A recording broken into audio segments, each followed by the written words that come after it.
আমি গাছে জল দিতে অনেকদিন কালকে জল দিছি না, আজকে তো জল দিতে হইব গাছে, নাইলে তো গাছ যে গরম পড়ছে গাছ মইরা তো একদম শুকায়া মইরা থাকবো। তো আমি ছাদে যাইতেছি, আর এই দেখো এটা নিয়ে যেতেছি সঙ্গে, কারণ এটা হচ্ছে আমার এনার্জি বুস্ট।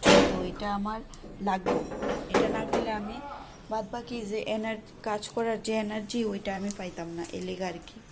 তো চলো আগে এখন গাছে গিয়ে জল দিয়াই, তারপরে আর সবাইরে গুড ইভিনিং। সন্ধ্যার হইতে যাইতেছে, আমি ভিডিও বানাইতেছি এক্ষণে, তো এই লেগে এখন সবাইরে গুড ইভিনিং। তো দেখতে থাকো, আশা করি তোমরা ভাল লাগবো। প্রচণ্ড গরম, এখন আগে গাছে জল দিই।